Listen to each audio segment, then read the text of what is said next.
Always appreciate you guys coming out and covering Penn State football. Just a couple things to kind of close up the last game. Positives, obviously we overcame a lot of adversity on the road, found a way to get a big time Big Ten win, which is tough to do. You look across college football, that's hard to do. I thought our guys did a really good job of maximizing. We talk about like kind of one moment opportunities. You prepare all year long for certain opportunities to come up. I thought the fake punt was a perfect example. We've been repping that all the way back since training camp, and Dom Ruley, did a phenomenal job of being the quarterback of that, and getting us into the right call at the right time, or checking out of it. He's done that all year long, and that was great in that situation. But there's also things in that, like if you had a chance to go back and watch the play, Dakari Nelson's block is like a clinic block, like he pancakes the guy on it. Tyler Elsdon on the front side, gets his hands inside, he's got a beautiful block, and guy comes over, or he may have a pancake as well. So just really cool that you work all year for something, and then when the time presents itself, the guys are able to take advantage of it and maximize. So really cool, and really proud of the guys for that. 2 for 2 on field goals. There's not a whole lot of people talking about Barker right now and that unit. That's been big for us. I think he's 10 of 11 since he got started for us, and is doing a nice job. I think the situational football stuff that we talk about all the time has really showed up this year. If you look on 2-minute drives, this season, whether it's before the half or at the end of the game, we've scored points in West Virginia, Bowling Green, Kent State, UCLA, Washington, and Minnesota. So take a lot of pride in that. That has showed up. And then 4-minute drives at the end of the game, West Virginia, Washington, Minnesota. So all of those things were really positive. And then maybe my favorite play of the game, was what we call surrender, which we call a play on offense. Now we're able to call surrender, or we signal surrender, and it means once you get the first down, you go down, or once you're about to score, you go down before scoring. It's kind of a perfect example of who we are, but I also think it's a perfect example of Tyler Warren. With that catch, he has a chance to score and be the all-time leading scorer in Penn State history at the tight end position. And he falls down at the 1-yard line. Easily could have scored. Goes down. It's the best thing to do in terms of managing that situation and winning the game and not having to kick off again, ending on our terms. So, just really, really cool play, and not surprising that Tyler Warren is going to put the team first. I'm a big believer in this. The more you give to others and pour into others, it comes back to you 10 times. And I think Tyler Warren's a perfect example of that. Opportunities for growth, obviously, the block punt, that wasn't a scheme issue. We had 3 guys rushing, we had 3 guys to block. The guy got a little bit on the edge, and the punt was kicked a little bit wider than normally, and he got his hand on the ball. That was a huge play in the game. The field goal was a fluke deal. We haven't done that for 11 years, and for whatever reason we block out when we've always blocked down, but we obviously got to get those things cleaned up. And then the start of the game was disappointing. 3 and out on offense, and then a 70-yard drive resulting in a touchdown. So not the way you want to start the game. So we'll get those things cleaned up.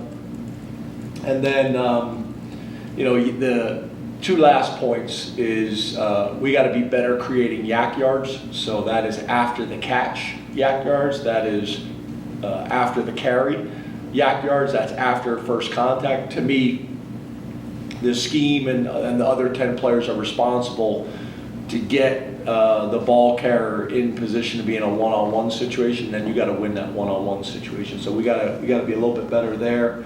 And then, you know, the what we call the quick kick with Tyler Warren. Obviously, we don't want to shank the punt, and we've been working that all year long. But the bigger picture thing that I talked about with the team is whenever you're in a sky punt situation, so typically where we were on the field, whether it's a quick kick situation or whether it's a sky kick situation, we would never call timeout there. So it was a good opportunity to talk up. We've talked about it as a team. Sometimes the quarterbacks are not in that discussion because it's a special teams conversation, but we never call timeout there. You're already in a plus territory punt situation. If you get a 5-yard penalty for delay a game, no big deal, back up 5 yards and you're still in a really good situation. So that was a good opportunity to kind of talk through that. So most importantly, we found a way to get a win on the road against a good opponent. When you get into Maryland, obviously got a lot of familiarity with these people. I was there for 8 years, 5 years, and then 3 years as the offensive coordinator. Head coach in waiting there, so got a lot of history there. Me and Locks coached together for a number of years there as well. Know the area, got a ton of respect for the university. Got a ton of respect for the area, the DMV, the high school coaches in the area, the high school programs. You look at their roster, they've done a good job of building their roster between high school and transfer portal. They got 14 players from the transfer portal on their roster. Now obviously Locks has got a background as an offensive coordinator, and from what I understand, Locks is calling the offense right now. Josh Gaddis, the offensive coordinator, was on our staff here at Penn State. I know Josh very well, got a ton of respect for him too. They're an 11 personnel team primarily. They'll go into some other things like 12 and 20 personnel, but they are predominantly 11 personnel team. Passing offense, they're first in the Big Ten. Total offense, they're sixth in the Big Ten. The quarterback, Billy Edwards, has done a nice job there for a number of years as a backup quarterback, and then this year obviously he's doing a really good job when you talk about throwing the ball for yards and touchdowns. Roman Hemby's been playing there for a while, very, very productive back that we got a lot of respect for. And then Ty Helton, I think, is leading the Big Ten in receiving catches and yards. Got 92 catches for over 1,000 yards. And a guy that we got a lot of respect for on film, and we're going to need to be aware of. He'll be a big part of our defensive game plan. The defense coordinator, Brian Williams, I've also known for a very long time, all the way back to his time as a high school coach in Florida. Brian does a really good job. Multiple front, multiple scheme from both 3 down front and 4 down front. You know, guys that we're impressed with, their linebacker Ruben Hippolyte, who we also recruited. You know, their safety Dante Trader, number 12. The defensive lineman, number 7, Tommy Aking Basote. I hope I said that right, please. D lineman number 8, Jordan Phillips, who's a Tennessee transfer. And then linebacker number 44, Caleb Wheatland, guys that we have respect for. And then on special teams, James Thomas, and their punter, number 34, Brian McPherson, is a Notre Dame transfer, but is punting very well right now. So excited about the opportunity. You know, it's also senior day for our guys, so there's a lot that comes with that. That's been a little bit challenging, I think, for everybody in college football right now with the COVID years and things like that. It's made it a little bit wacky over the last couple of years. You got 6-year guys, you got 5th-year guys, you got 4th-year guys. Some programs have 7th and 8-year guys, so that's been different. But we look forward to have the opportunity to celebrate these seniors and what they've done for our program. And obviously, we need to play well and be 1-0 to put us in the best position to be able to continue playing as a family as long as possible. So, open up the questions. I know that was a little bit longer than normal. I apologize. I opened up the questions. Let's go to Rich Garcelle, followed by Mark Wogenrich. Thank you, Greg. Good afternoon, James. How are you? Hey, Rich. Cold in the house? It is. I'm in the basement. It's really cold. Gotcha. You look like you're cold too. Yeah, the vest had to come over here from Lash, but you haven't left your house. No, I was out walking earlier. Gotcha. Cold. It's cold. Anyway, Rich. the last 2 Rich. days, have you? Rich. Yes. Thanksgiving press conference. We got a tradition around here. Okay, white meat. No. I got all my questions written down here. Yeah, and actually, I think you missed that one. White meat or dark meat? Did miss that Yeah, one. add it to the list. All right, turkey or ham? Turkey. Turkey. Is there a reason why? You justify your decision? It's called Turkey Day for a reason, isn't it? Okay, and what type of what part of the turkey do you eat? White meat. And do you use gravy? Yes. And do you eat the turkey and the gravy alone, or do you take a little bit of mashed potatoes, a little bit of stuffing, a little bit of corn, a little bit, how do you do it? You take a little bit of everything. All one bite? Sometimes. I don't really think about it. What I'm saying is when you eat the turkey, do you eat it on its own with gravy, or do you include other things in that bite? It varies. I don't really, You're a I'm madman. not picky. All right, what we got? In the last 2 days, have you learned anything more about Anthony Donko? Is it a long-term injury? And secondly, how did Nolan play in his place? Yeah, Anthony is a long-term injury, and we felt like Rucci played well. I think our offensive line as well as Rucci. I think you could watch 20 plays and be very impressed, and then you could watch a couple plays and be frustrated. And I think that's not just coming from me, that's coming from the line coaches, that's coming from the players themselves. And like always, right, that we got to take responsibility for that, and you also got to give Minnesota some credit for that. Minnesota had an extra week in preparation, and I thought they had a really good plan. It showed up. But yeah, I think we were pleased with Rucci, and we sure are glad he's on our team.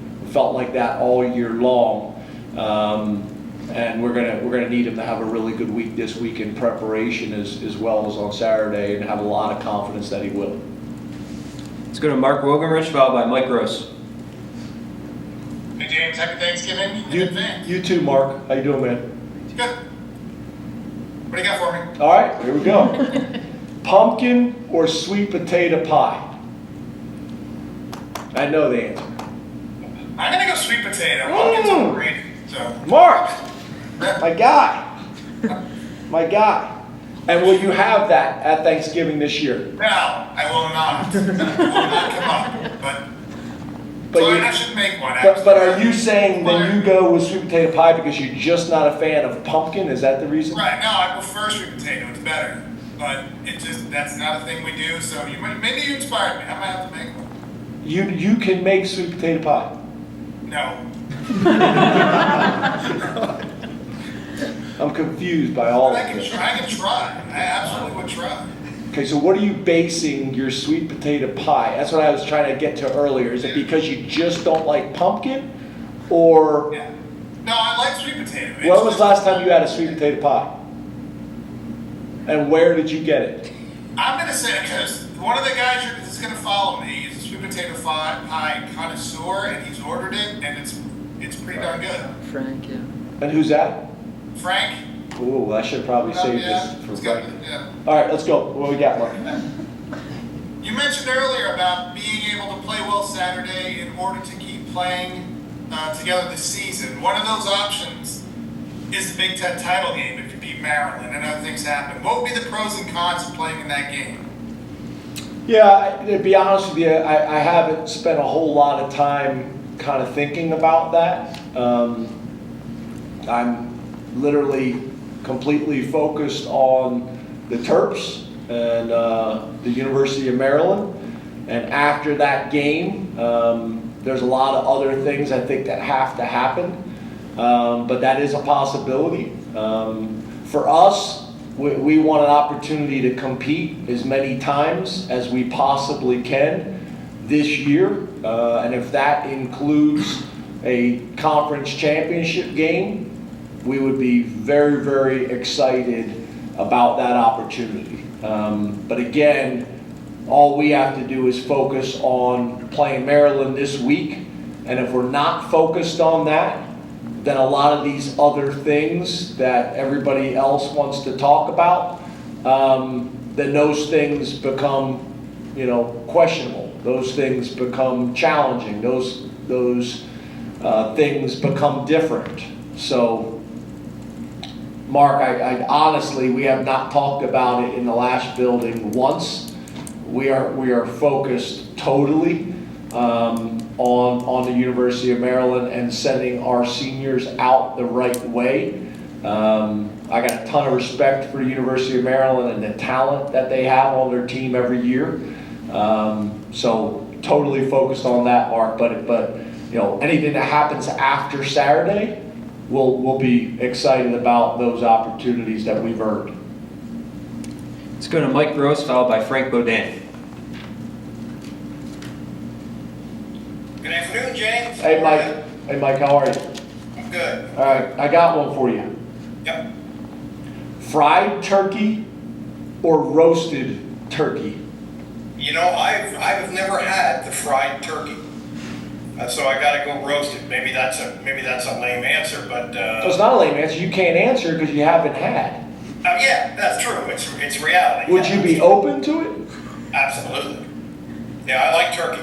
I like turkey generally, but it's always been the roasting thing in the oven that I've for every Thanksgiving. And what part of the turkey? I'm a white meat guy, generally speaking. Yeah, beyond that, what do you mean beyond that? Yeah, What part of it? just like breast meat, white, the dark Breast- meat, yeah, legs, breast meat, thighs. yeah. I'm more white meat, although I understand the argument for dark meat, which is that it's More moist. fattier, and I understand that. I like turkey generally. Yeah. It's 2024. Can I challenge you to look into deep fried turkey? Yes, You're open to it. yeah, I accept that challenge. Ooh!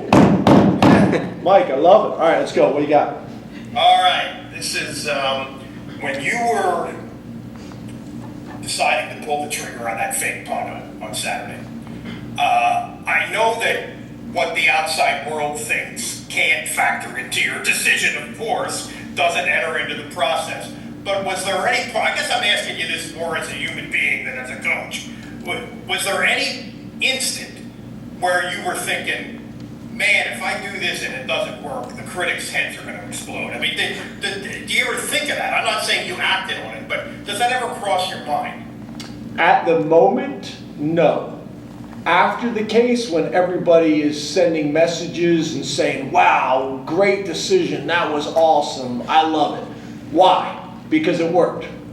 If it didn't work, Mike, you wouldn't be having fun with me talking about the fried turkey or the roasted turkey. You would be roasting James Franklin. And I totally get that. But again, when you got Dom Ruley as your quarterback and you have Luke Reynolds carrying the ball and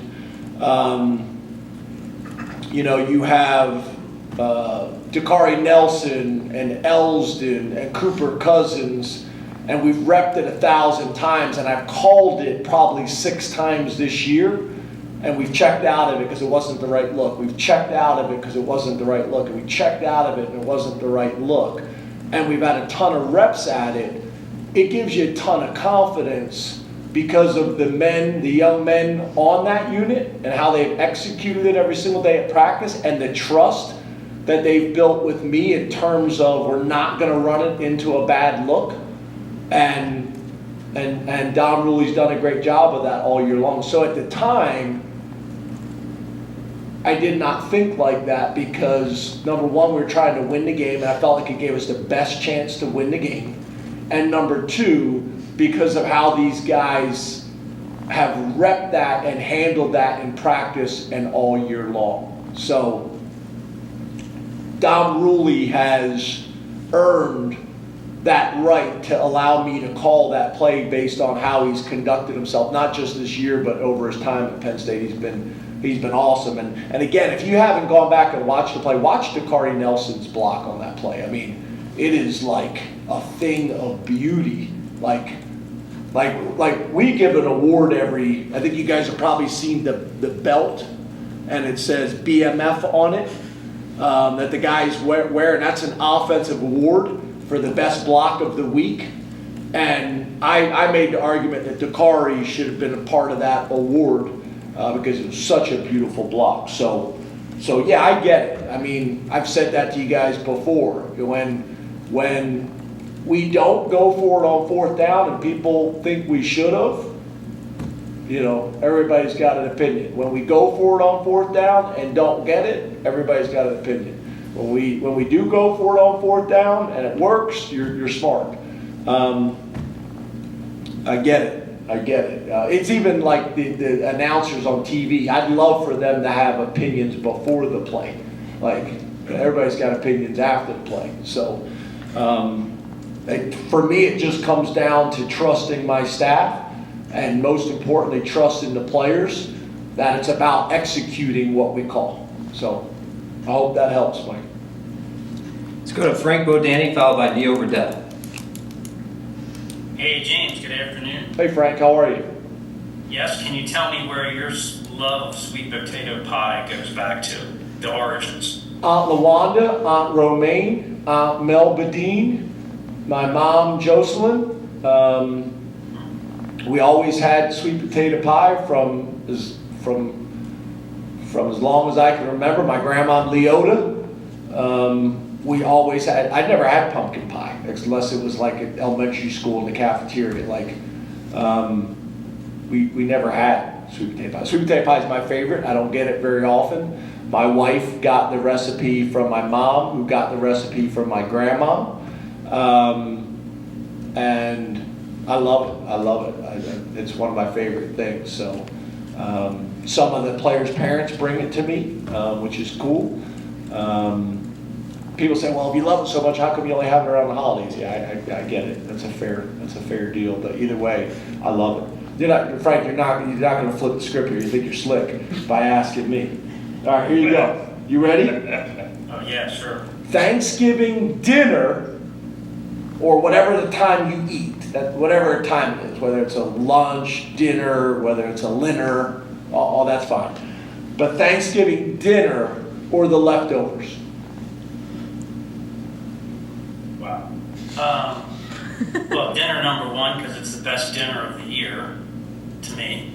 So the best dinner of the year has to have great leftovers, right? So, Yeah, you can't split the fence though. Is it the dinner or is it the leftovers? Which is better? Wow. Thanksgiving, you have a big meal, so you have lots of leftovers. I guess I go with the leftovers because they go longer. Okay, Yeah. then you just led me to the question 2. Yeah. How long will you eat the leftovers? When is it time that it's time to move on from the leftovers? Like, how many days after Thanksgiving are you still eating turkey stuffing sandwiches? Okay. Neil's trying to jump in here. Yeah, I know. Neil's concerned. Why is Neil's mic on? What's going on? Okay, so turkey, couple days, but stuffing, mashed potatoes, those can go for, what, 3, 4, 5 days? Sure. Is there a reason? Is there a reason why the mashed potatoes with butter and cream can last a lot longer than turkey? A little touchy on the meat, right? Gotcha. Gotta get that done first. Okay, all right, what we got? Okay, so, back to injuries. Alonzo Ford, is he something that's long-term? Do you guys know at this point? And staying with D tackles, can you then talk about how good Zane Durant is playing right now, his impact right now? Yeah, so Alonzo Ford is long-term. When I talked about adversity that we faced at Minnesota, there was a lot of reasons for that, right? So Alonzo's is long-term as well. Kincaid, make sure we follow up with something we didn't talk about last night. But, you know, Zane, I think, is playing really good. I think I made a big deal on Sunday out of it with our team. He's the same guy every single day. He is mentally tough. He is physically tough. He loves, not likes football, he loves football. He understands and is willing to do the things that football takes, the sacrifices that he has to make to be a great player. He's the same way in the weight room. He's the same way at practice. He's the same way on game day. To me, he's what you want, what you're looking for in terms of, you know, the whole package. I've been very complimentary of his parents and how he was raised. His high school did a really good job of developing him. And he showed up here with the mentality he was going to play as a true freshman, which is unusual at the defense tackle position, and has done that. And I think for the young guys in our program, he's a really good guy to model, behaviors, habits after. Big fan of Zane. He's also a guy that will speak from a leadership standpoint. He'll speak the truth to his teammates. I'm a big fan. And I think from a leadership standpoint, a lot of guys want to be leaders by example, and they're not willing to be verbal, and he is. So I'm a big fan of his. Last question from Zoom, Neil Riddell. Happy Thanksgiving. Hey, Neil. Sorry to clear my throat. I was just trying to stay in the rotation. I didn't want to delay. No, you're fine. I just don't know why your mic was on. Well, I clicked it on, I guess. I probably know how to do it. I think this is the most entertaining press conference of the year, so I'll stay in the spirit. Diane makes a great apple cranberry pie. So that's our, maybe that beats you to your answer. Apple cranberry pie. It's a nice attempt to use your own answer and question. Neil, I have a question. So Okay, I still have one. I get it. I've never had, is it apple cranberry pie? Yeah. Never had that before. If I'd be willing to pay your wife to make an extra apple cranberry pie, would she be willing to do that because you got me curious about this apple cranberry Thanksgiving pie? Hey, you know what? She'd probably donate one to the cause. Well, before you say yes, without ever talking to your wife, I don't want any problems at the house. You can send a message afterwards. All right. Okay, back to. She'll be all in for that. Listen. Do not sign your wife up for something or agree that causes work for her before asking her first. I don't want any problems in the Riddell She household. already signed up for more than she bargained. All right, fair. All right, man, you're still getting the question. Yeah. And I got a bunch here that I haven't even gotten to them all, so trying to figure out the best one. Okay, here we go. It's probably not a good question, but I'm going to ask anyway. Watch football. What takes priority? Watching football on Thanksgiving or watching the parade? What Watching the football. that trumps the parade? Oh yeah, you don't bet on the parade. Whoa! You went in the direction you're not supposed to go in, Neil. Okay, what about the mummers? Do you like the mummers? That's cool. Yeah. Your voice said no. All right, what do you got, Neil? I'm very thankful. How about the team Thanksgiving plans? Does it include ping pong at your house? And also, are you saying that Warren was supposed to sky punt that?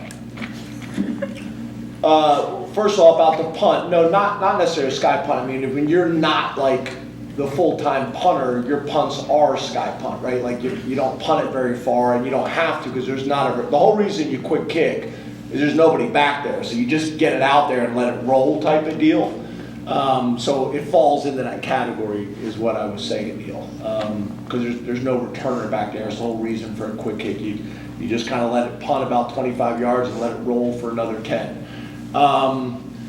Thanksgiving plans, we changed a little bit this year, so we'll have our Thanksgiving meal as a team Wednesday night, and then Thursday morning have our practice like we always do, and then instead of having a Thanksgiving meal afterwards, just trying to give the guys as much time as possible. So by having it Wednesday night, we'll still have like a light lunch for them to go in and grab if they want to after practice.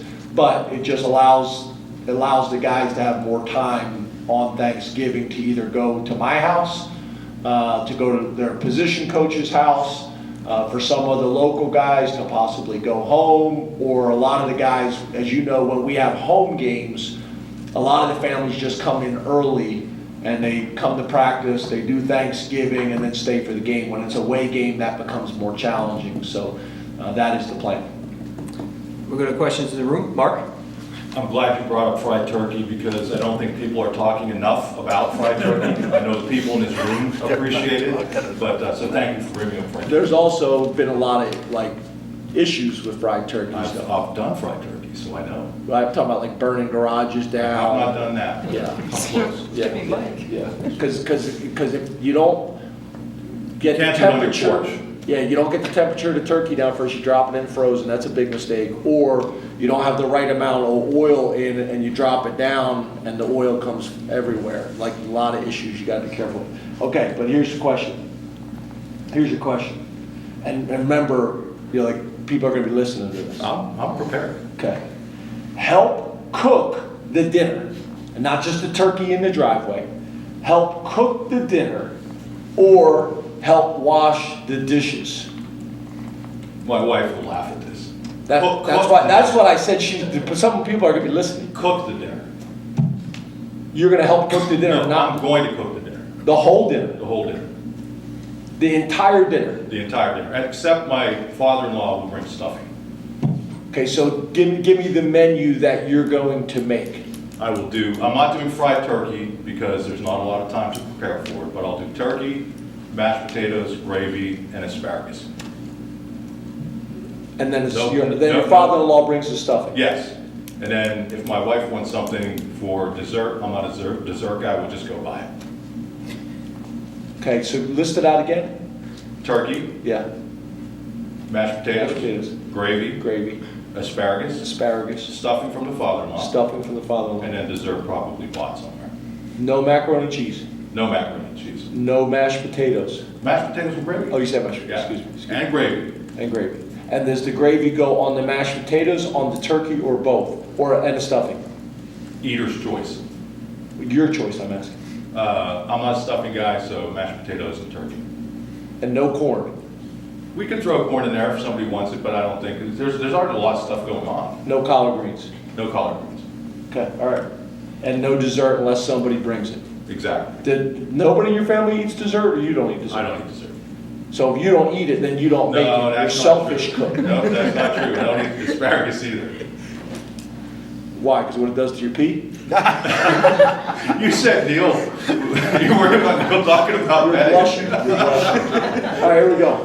Hey, with Rucci elevating, who else might get an opportunity to do some of the things that he was doing? Maybe coming in as an extra offensive lineman or being that extra offensive tackle in the rotation? Yeah, so obviously a guy that you guys know that we have a ton of respect for, who's played a bunch of football for us, is JB Nelson. So JB's role will increase, and he's earned that. JB's had some lingering injuries this year that have affected how much we've been able to use him, but JB's role will increase.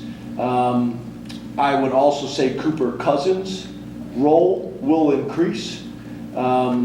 Egan Boyer's role could increase, and Javen Williams' role will increase. So all those guys will take on some of those reps and take on some of those roles. And part of it will be also how they practice this week. It's still early in the week to say those things, but all those guys have played, have played this year already. So that group will make up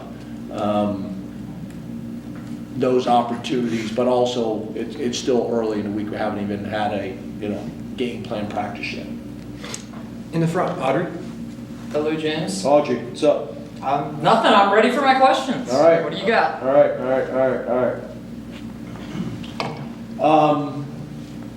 Kind of decide between a couple here. That's fair.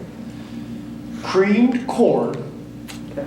or Brussels sprouts, and if neither one of them are an option, then I'll go to one of my other questions. My mom will probably make Brussels sprouts, which is fine. I'll eat them, but I don't feel strongly about either. It's okay, so I'm going to go to different Yeah, questions. go ahead. You don't really like either. Dinner rolls or cornbread? Cornbread for sure. Nobody wakes up on Thanksgiving and says, "I can't wait to have the dinner roll," right? There's people that differ. That people disagree. Apparently that's a controversial. Now, do you have cornbread at Thanksgiving? Depends. Yeah, this year probably because I'll be home this year. But if I'm somewhere else, their family might not. But your family does cornbread. Typically, yes. But then there are rolls because of the leftovers, right? Because you got to make. The sandwich. Yeah, exactly. With the rolls. But it's got to be the mini rolls for the sandwich. That's kind of. Talking about Hawaiian rolls or what? They're not Hawaiian rolls, but they're the same size of those, if you know what I mean. The ones you get at the grocery store that come in a bag and they come in a little box, you pull out and put the whole thing and warm them up in the oven? Yeah, but we don't warm them in the oven. Whoa. We're kind of. Interesting. We're a low maintenance group. Interesting. I won't judge that. Okay. All right, what do you got? The cameras caught with the sky kick. You went over to Drew, obviously. He was frustrated on the sideline, and you kind of talked to him, looked like you maybe calmed him down a little bit. What do you think maybe that moment and how he responded says about him and his maturation this season? Because he told us that the 4th and 1 play to Warren, that he was like, "Hey, I feel strongly about this play," and felt like he kind of has the ownership to have a voice with you guys in that give and take. What do you think maybe we saw some growth from Drew there? Do you agree with that? Yeah, I think that play he's talked about, the 4th and 1, that was we were discussing a couple different options on the headset. He felt strongly about that call, so we went with it, and he obviously, him and a bunch of other guys in that unit made it work. In a play that probably didn't play out exactly the way we had drawn it up, which is great because, as we all know, things aren't going to go as you have them drawn up in a controlled environment. But yeah, to be honest with you, I think a little bit misinterpreted. I think the people thought the frustration was with the quick kick. The frustration was with he was offset and Dawkins couldn't hear him. And he was frustrated that he's trying to get the snap off and the ball's not being snapped. And Drew does a great job of managing the clock, and he saw we were about to get a delay of game.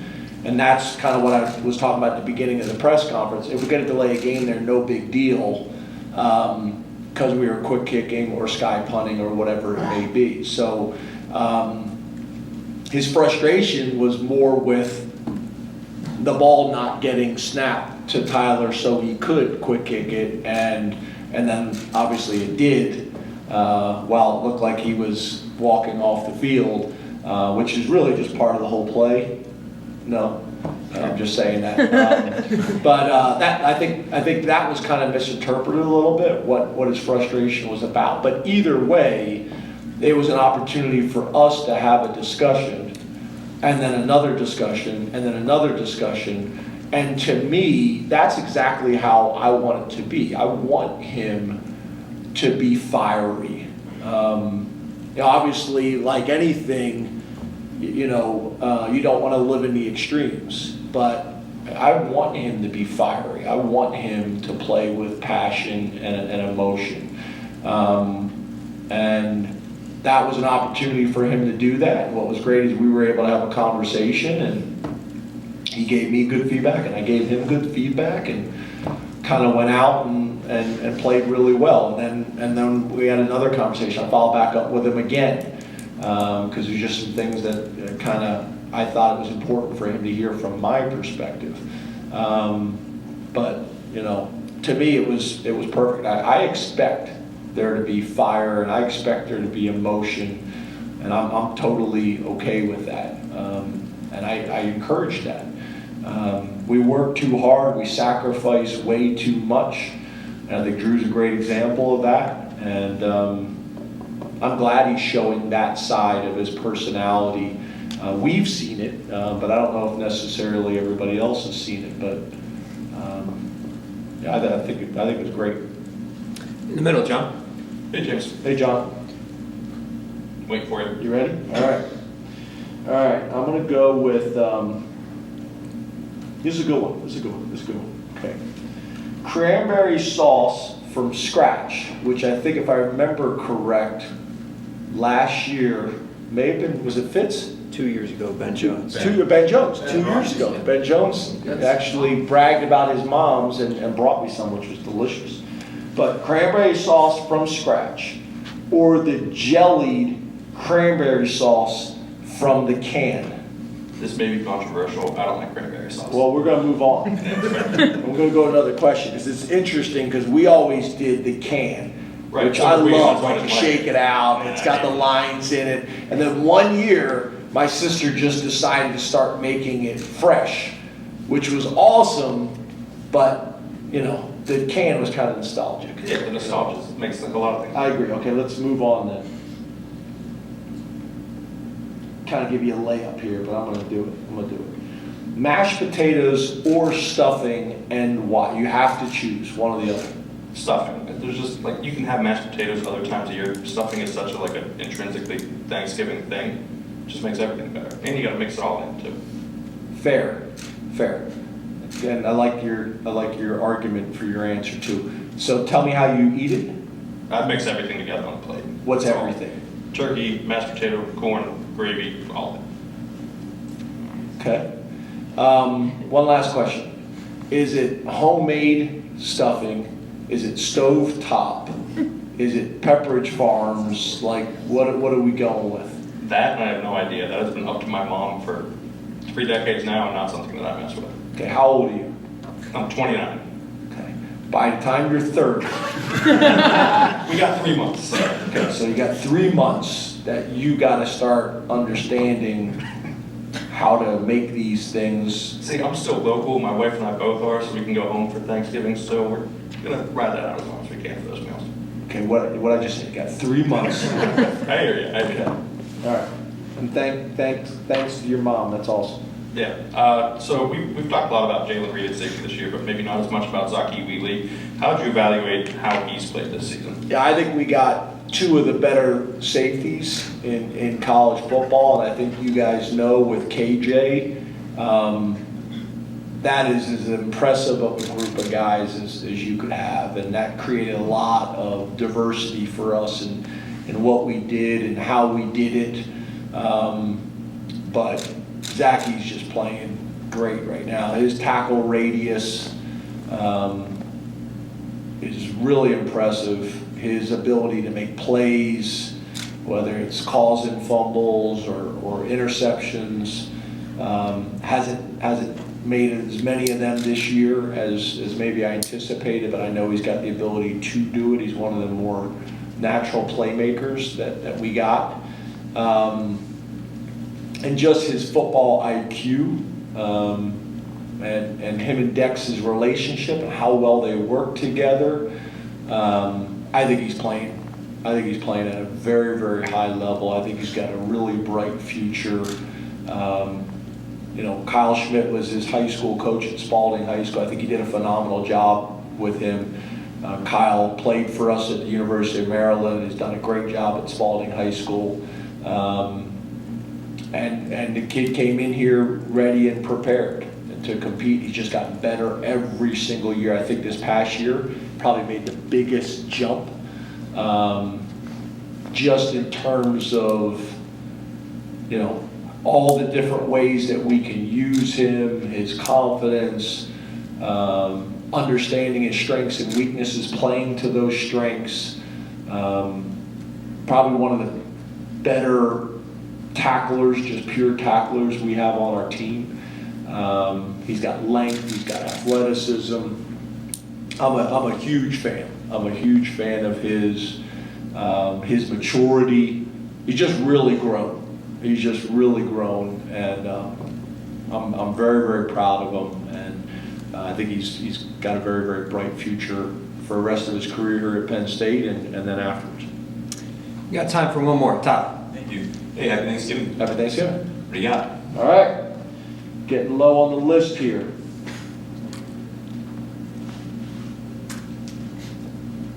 Some of these I don't think are appropriate. All right, pecan pie, Okay. apple pie, and then I got a kind of a branch question off of it. You want me to pick off those two? Yes. I don't usually have either often, but Thanksgiving I'm going pecan. Yeah, with a little whipped cream on top probably. Maybe vanilla ice cream if we have it in the freezer. And then is it pecan or is it pecan? Depends if you eat asparagus or not. Yeah. Very nice. I can't top that answer. Very nice. Which one is it? I'm gonna go pecan. I just say pecan because I guess I'm lazy with the pronunciation. Yeah, I think it's pecan. Isn't it all based on just where you're from? Could be. Could be. But you don't really eat either. No, it's not like a normal, like Saturday night, let's get the pecan pie out of the freezer. No, I'm talking about on Thanksgiving. Oh, Thanksgiving I'll eat both. Yeah. Oh, you'll have both? I'll eat as much as I can on Thanksgiving. Or will you have both as part of your meal? Yeah, after the meal I'll have a little bit of both. Yeah, sure. Well, no, what I'm asking you is, will you have, like, will it be Yeah. part of your Thanksgiving meal? Will both of those pies be Yeah, present? apple. My wife's making apple pie. I don't know if pecan's gonna enter the equation, but I'd love if it somehow showed up. I will not be making it myself though to make that happen. So then really after this long, the answer is apple. Because you won't even have the opportunity to have pecan pie.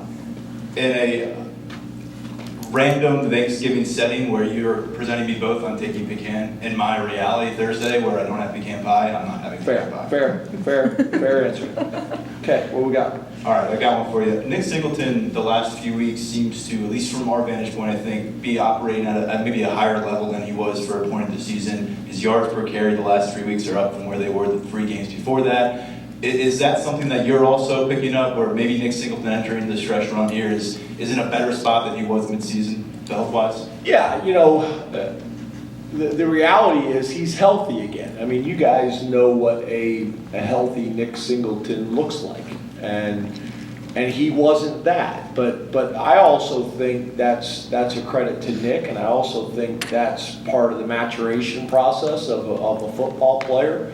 And when you play in the Big Ten, and you play in the Big Ten that's not playing 10 games anymore or 11 games anymore, or, we're talking about 12 games and then the possibility of 17.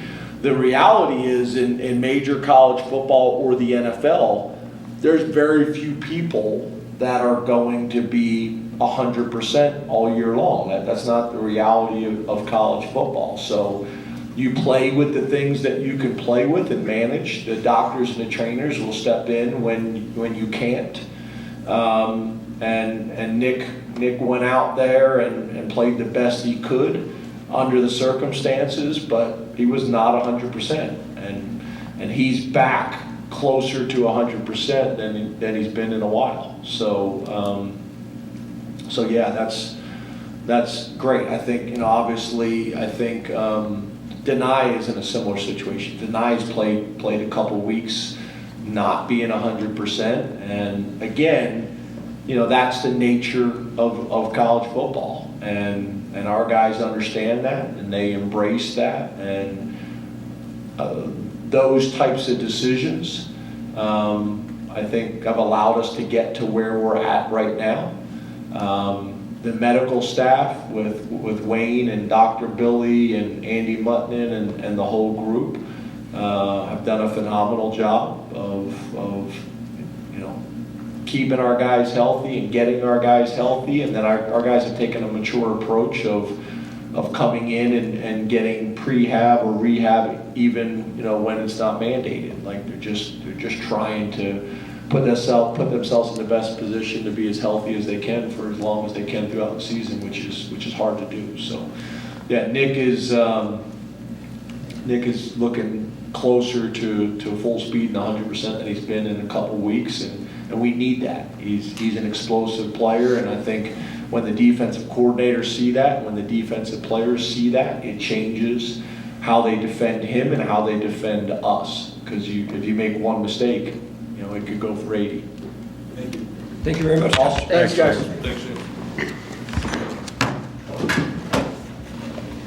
Right now, you're dressed like this.